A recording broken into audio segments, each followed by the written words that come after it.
Good night. It is July 8th, 2024, and it's a Monday. Here in Sherbrooke, it's 23 degrees Celsius, 73 degrees Fahrenheit. It was a hot day, very humid. The sun rose at 5:08 a.m. and it set at 8:36 p.m. That is 15 hours and 28 minutes of sunlight. Two things are certain: the days are getting shorter, and I'm eating a salad. The reason why I'm eating a salad is I made too much food for myself for dinner, and so I've had this salad in front of my face for, probably over an hour at this point. So I'm gonna eat the salad. Sorry if you don't like seeing or hearing people eat, but that's just reality. I need to get this finished because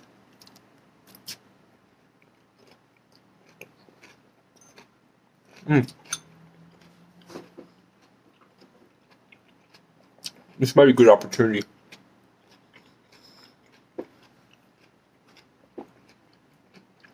I did not plan to do this, but I'm putting out an album next month, which is an album that I know this sounds planned, but I really did not plan to do this. Anyway, I'm putting out this album next month on August 23rd, which is sort of a shortened version of a project that has almost been ready for like 2.5 years now. And there's just one song in particular that was causing problems. I just didn't know how to make it work. But I've, since Bob and I decided to just rip off the Band-Aid and finish his album, it has inspired me to get this out there. So I actually took 2 songs off of it, one that's not done, one that is done, that was sort of released previously, called The Tyranny of Maintenance. Sorry, there's flies attracted to these vegetables. Anyway, the reason why I'm bringing this up is because the tomatoes and radishes in this salad were grown with love by my friend Max, who, sorry, I got some balsamic vinegar on this t-shirt I'm using to protect my, because I tipped it over. Anyway, the album's sort of a concept album about him moving to Drummondville, because essentially when I was making this album, I took some vacation off from work to make this album called Dark Souls 4.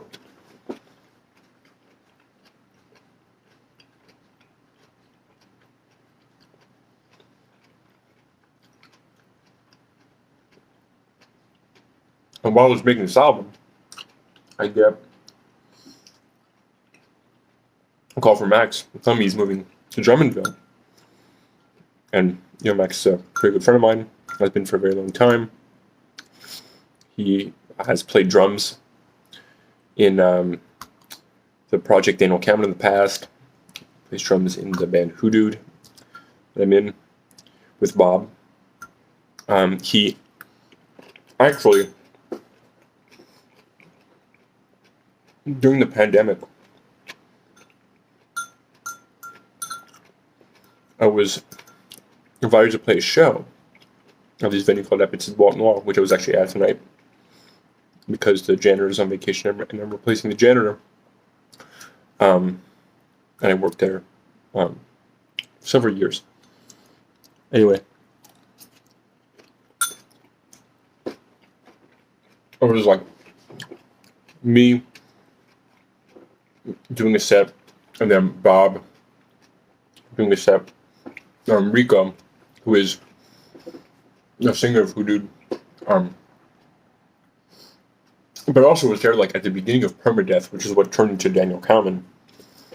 Some of the earlier songs were composed with him, and he's a great friend of mine. Anyway, I didn't know what to do because like my performance style is very like literally like in your face. And I spend most of my time off of the stage, unless I'm like on stage to play an instrument. Well, a lot of songs are like electronic, a lot of backing tracks. and like in people's faces, singing into their face. Um, and I get into more of that later, actually, when I talk about the song that I'm thinking of. It's actually just like the pieces are falling together for this weather report. I didn't really want to do it because I have to watch the movie Pearl, which I haven't watched yet because Maxine is out, and it's at the movie theater, but it's only at the movie theater for 1 week. It just came out on Friday. Anyway, Maxine being the third film directed by Ty West, starring Mia Goth, who is fantastic in these movies. The first one, X, was fantastic. Mia Goth playing two characters. And there's Pearl, where it's like a prequel, and she plays the older character in the past, and which I haven't seen yet. And then Maxine is a sequel to X, which follows a younger character after the events of X. And it's leaving the theater. The last day is Thursday, so I'm going to go on Thursday to see it. So I gotta watch Pearl, but then tomorrow and Wednesday, not going to have time. So I'm working on the album with Bob, and then I've also got appointments. Anyway, we should only there for 1 week. It's so dumb. Why is it only there for 1 week? But anyway, so there's actually a video of this. If you look on my YouTube channel, or I guess, yeah, I'll link it in the description. There was a performance of Daniel Cowman in which, anyway, so like Max, I didn't know what to do because it's like, at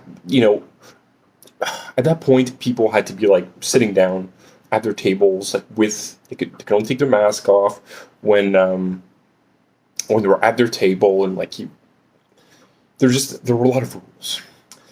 I didn't know what I was going to be able to do, and I was freaking out. And I just one night asked Max, like, would you like to pretend to be me? You can do whatever you want. And he said yes. And he said he wanted to play the album Sin, which is like, it's a single from an album that doesn't exist, but it's as long as a full-length album. Anyway, he said yes. And so, because I fucked up something technically, the show was sort of a disaster, or would have been a disaster if he did not have some of the most amazing improvisational skills. Although in the moment, it was so painful for me to watch because we worked so hard on this, and everything sort of fell apart. But he was able to make it work. But it's just like sort of like seeing myself fail, although he wasn't failing. And I need to finish this salad. So anyway, Max is great. Max is an amazing performer, one of my favorite performers in the world. Fantastic drummer as well, and unparalleled like performance art improviser. So a part of Dark Souls 4 morphed into being about Max moving to Drummondville. And so, made me think of talking about this, because I wasn't sure when I wanted to talk about it, because I want to keep hyping up Bob's album, which, just you wait when you hear Bob Taste's album, Personal Taste. It's fantastic. But yeah, it made me think of Max when I was thinking about this salad, which I'm excited to eat, because it is delicious. And being a performance, when I was doing janitorial work at Petit Noir, I was looking at a playlist done by some of the members of the Spirit of the Beehive, because last night I bought tickets to go see Spirit of the Beehive in Montreal in September. And on that playlist was a song from the album Spider-Man of the Rings by Dan Deacon. And it made me think about Dan Deacon. I listened to the album. So today I'm thinking about the song Wham City, which is a long song, but it's a good song. Like, looking back on the album, I think there are some mildly cringe elements, especially in the lyrics. Sort of like ironic post like LOL so random humor, but it just comes off as like LOL so random humor, and it's sort of hard to listen back to sometimes. But the songs are really good, and it's a weird album, very catchy songs, but sort of obnoxious, but like on purpose. And the reason why, and Dan Deacon is transitioned mainly into doing soundtracks. He's made some great soundtracks. If you've never seen the movie Rat Film by who made a Rat Film? His name is Theo something. Theo Anthony. So Theo Anthony, I highly recommend watching both of his movies. The film is called All Light Everywhere. You know what it's called? Yes. So Rat Film is about. So Rat Film is about like the rat infestation problem in certain parts of Baltimore, but it's really about racism in Baltimore, and like. I guess like even Theo Anthony wouldn't call it a documentary. I think he called it just like a video essay or something like that.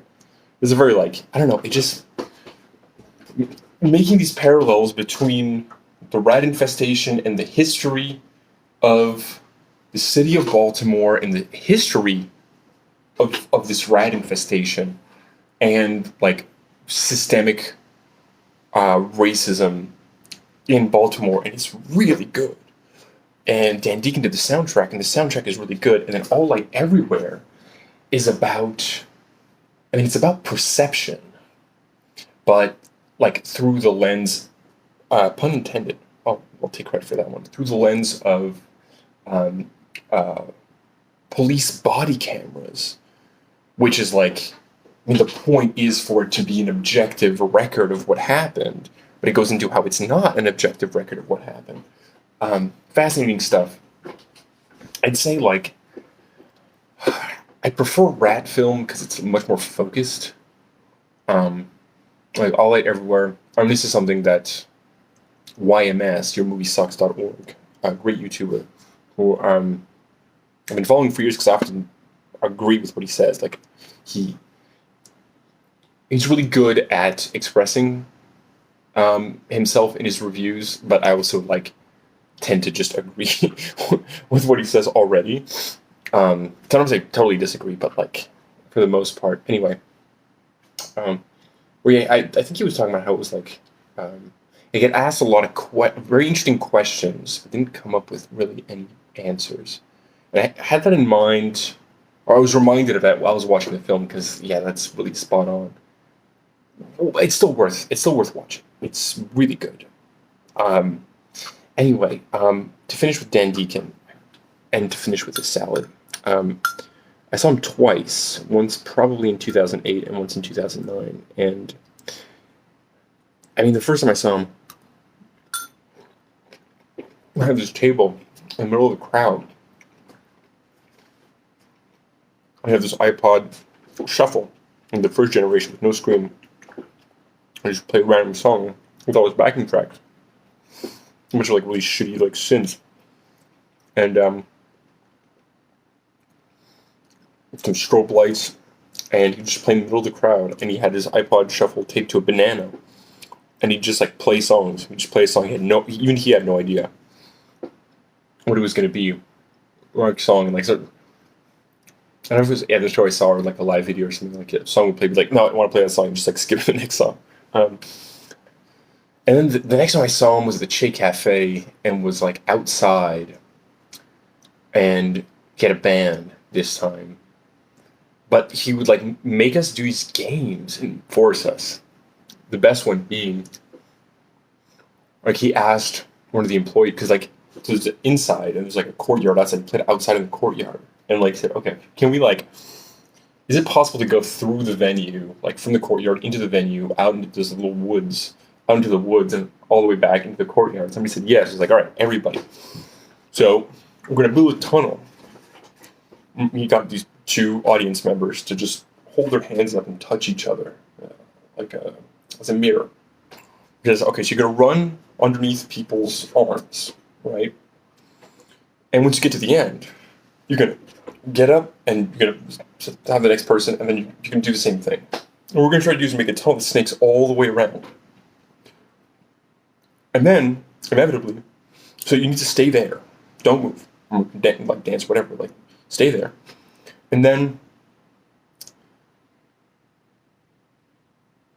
you can see people like undoing it, right? I don't even know if he explained the part, but he's just like, so we start doing that, and like I'm like inside near the place where we'd like exit into the woods, like the light from inside the venue. You can hear the band like playing this like extended like intro to the song. One of the songs off of Bromst, which is his second record, which is the one he was touring behind.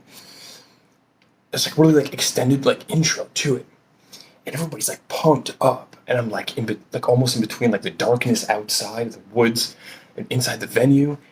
And so yeah, I get there and like everybody's like dancing and high fiving and everything, and then you just see the tunnel like collapse. People just like running like and going through, and then you're just like, oh shit, and then you get to go through the rest of the tunnel, and then like once the tunnel was collapsed and the song, like the meat of the song started, and it was amazing. And that's when I learned, and I just realized now how much of an influence Daniel Deacon is on performing on constraints, like him and David Thomas Broughton, just like adding chaos into their performance, like things that I love adding things that I cannot control myself. To add variance, to add chaos. It just makes it so fun and funny that things can fuck up. Like at a show, this is actually the last show that I played. It was just me singing. I had one exactly 30-minute long backing track, and it was just me singing over it. But I had my friend Val playing Dark Souls 3, and she is not a gamer, and she's never played Dark Souls 3, and every single time she would die in the game, my friend Julien would just pull my pants down, like full, like, cocking balls out. So, like, I'm constantly, like, trying to sing and getting my pants pulled down and have to pull my pants back up. I find that really funny. I think it's really funny when shit like that happens, but to me, like, if I, the joke has to be on me, like, I'm a clown. And Dan Deacon taught me that you can have gimmicks. Like, actually, as far as, like, making a really, because, like, that show, or those two shows are some of the most memorable shows I've ever been to. I will always remember those shows. And I had a blast, and everybody there had a really good time.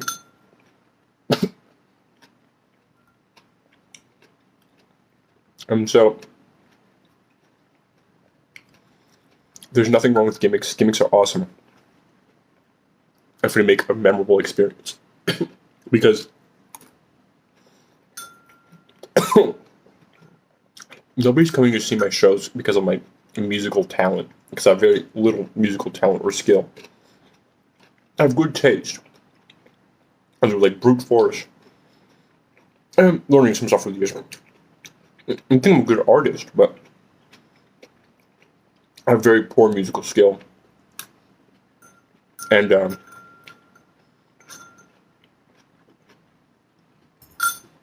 most of my shows, more and more I'll have a band. But even in those shows, a lot of the show is like 75% of the show is like me singing to like pre-recorded backing tracks. But you know what? People like the shows, not everybody. And people leave. It's just like, no, I don't like this. But I've had, like, very rarely, I've had strangers come up to me and it's like, I remember this show. It was fucking crazy. People remember this. If they have a novel and strange and fun and entertaining experience. And that's what I want to do. That's what I'm good at. I think I'm particularly good at performing on stage and putting on a show. And Dan Deacon is one of the biggest inspirations to me, because that guy knows how to put on a fucking show. Later tonight, I really need to watch Pearl. It's gonna remain 20 degrees Celsius, as it is now. 68 degrees Fahrenheit. It's gone down a bit since I started this. And yeah, tomorrow we're gonna go see Bob. I got some cards. Not a lot, not expensive, but I got some cards because I found a list with Amped Raptor. I want to try out Amped Raptor and Burn. But the difficulty was taking out Rift Bolt and Skewer the Critics, because with Amped Raptor, you don't want to cascade into those cards. I found this list that I want to try out, so I got some of those. I'm going to go watch Pearl, so as to be able to watch Maxine. Fuck, I'll link all this stuff. Oh, and for Dark Souls 4, if you pre-order it, I gotta do the marketing. If you pre-order it, in any case, I'm the one who decided, but you will get a copy of a song that was supposed to be on the album, but was not on the album because I had to cut it because it didn't fit anymore because I removed the other song, which is going to be available as a DLC. Let me explain. If you pre-order it, I'll email you a copy of the song The Tyranny of Maintenance. Now, I put out a project that had 100 copies of it. You can still go buy those if you want. I can link to it. Because if you buy those copies of The Tyranny of Maintenance, you actually get the... Okay, this is sort of complicated. So, with the 100, there are less than 100 left, because some people bought some. But basically, if you buy those... I still haven't done... I have to do this. I have to finish this up. I haven't done the certificates of authenticity, but I've refunded most people. Basically, if you buy it for $1, I'll give you $1 back, and you'll eventually, I'm not done with this project, you'll get a certificate of authenticity. There's one thing that doesn't work, that I might have to redo, like a video, just because I mixed up video games. I'm supposed to do it in front of a judge, in front of something, but I'll amend that. I'm really bad at delivering on these big projects. So buy at your risk for that one if you want the certificate of authenticity or the video, because there are projects in the past, that may or may not happen. Anyway, you should get the rights to that particular recording so you can do whatever you want with it. And then also the score, which I don't think I've shared yet. Should revisit this project since Dark Souls 4 is coming out. Anyway, the score is like open source. Public domain, open source. But yeah, so essentially you can just buy a copy of the song and you own it. And if you want me to take it off of there, you can take it off there. You can leave it on there, and if somebody else buys it, then I give you the money. You can put it in your video game. You can never show anybody ever. You can tell me to remove it. I'll delete it. You can tell me to delete it, and then you can delete it, and you've just removed art from existence. But there is an official version for Dark Souls 4, which I retain the rights for, which is the definitive Daniel Cowman version of it, which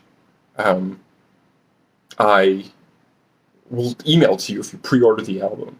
And then also later, if you've bought the album, you'll be able to purchase the song Tarantella, which was removed from the album, for a small sum. But only if you've bought the album. Sort of like the Dark Souls games will have the game and you have a DLC.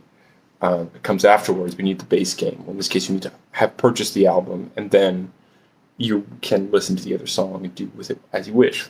Look, link all that. I need to go now. I don't know if I'll have time to watch Pearl. Listen to Wham City by Dan Deacon. Hopefully you appreciate Dark Souls 4 once it comes out. It's shorter than it was, but you get 3 songs right now. 3 songs are available. The first song, no. You get NVM by Nirvana, which has already been released. You get Bearer of the Curse, which has already been released. We get a new song, Daughter of Other People's Fabric Softener, which has never been released before, which is not really going to make sense until you hear Other People's Fabric Softener. Fabric Softener. Anyway, it's sort of complicated, but yeah, it's coming out in month and a half, something like that. Everyone, have a great night.